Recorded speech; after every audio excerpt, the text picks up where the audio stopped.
I'm on the outside.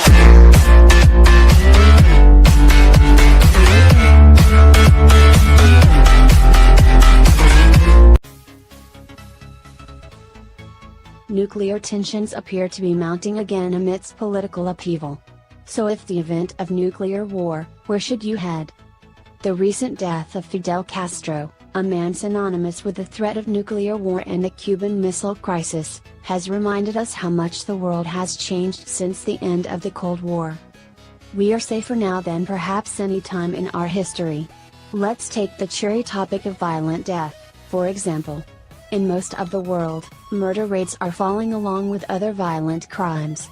A recent UN study reported that homicide rates in North America, Europe and Asia have been declining for last 15 years, and wars have also become less deadly when compared to conflicts in the 20th century. Even contemporary atrocities in the Middle East do not compare to the industrial genocide of Stalin, Mao, or Hitler. Research by the Early Warning Project, for example, has shown a clear decline in mass killings in wars and conflicts since 1992. Despite gruesome ongoing conflicts, as a planet we are arguably living in the most peaceful time in human history.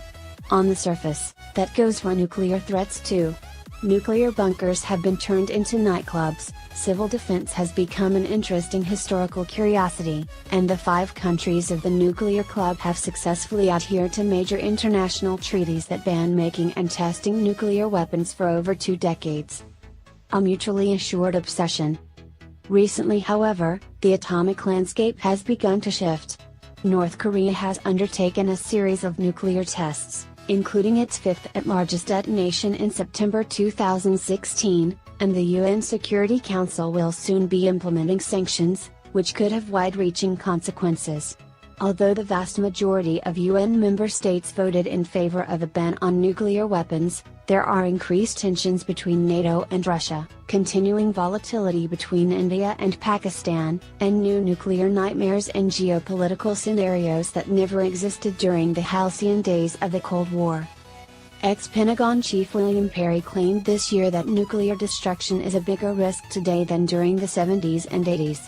The shock election of Donald Trump, described by U.S. military officers as easily baited and quick to lash out, has also revived our atomic anxiety. With Donald soon to be in sole command of 7,000 nuclear warheads, are we one step closer to nuclear annihilation? Being the cheerful optimists that we are, we decided to explore how attitudes have changed towards nuclear deterrence, the current emotional geopolitics attached to nuclear weapons, and to consider what would happen in the basically impossible scenario that an instantaneous and multilateral nuclear war occurs in 2017. Emotional geopolitics. So what is it about nuclear weapons that provoke such a strong emotional response? One only has to look at the debates over Trident renewal this year to see how nuclear issues can still incite such passion, anger and hostility.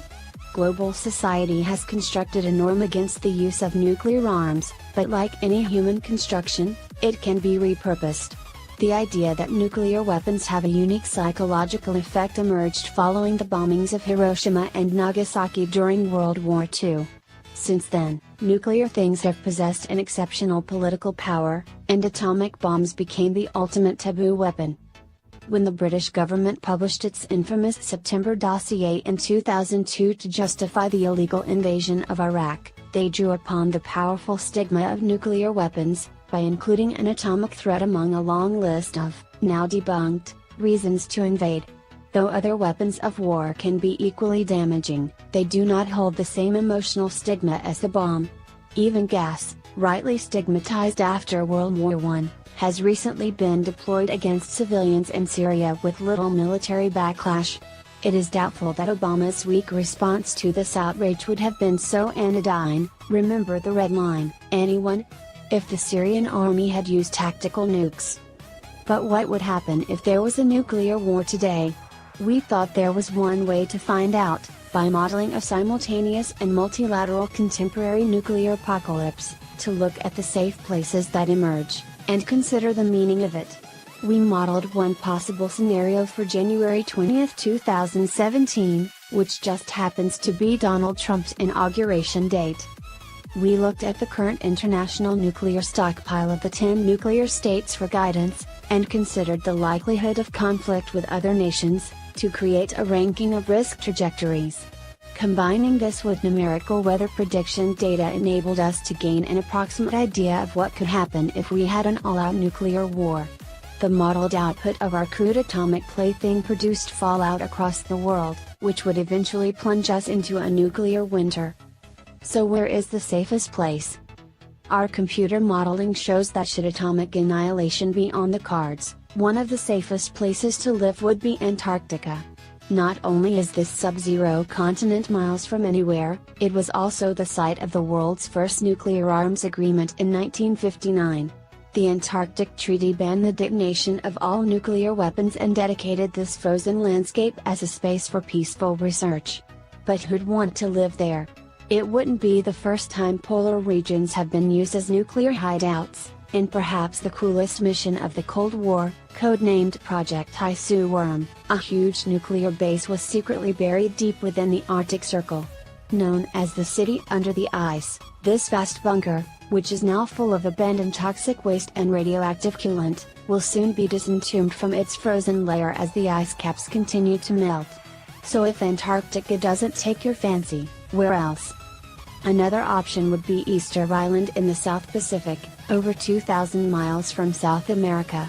While spending time here as the rest of the world burns, you could check out the massive mysterious statues, known as moai.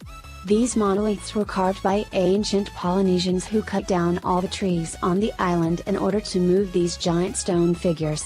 Sadly, as Jared Diamond writes in his book Collapse, How Societies Choose to Fail or Survive, this deforestation turned the isolated island into an ecological ruin.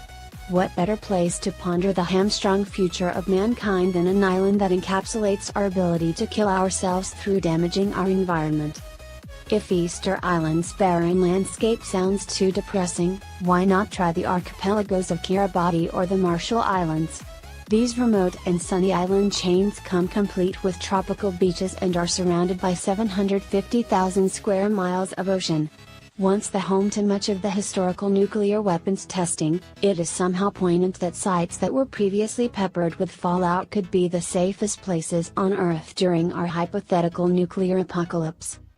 Whilst we have geologically defined our atomic Anthropocene by our nuclear weapons testing, the future of humanity and the fabric of the planet is now being tested and molded by pollution and climate change.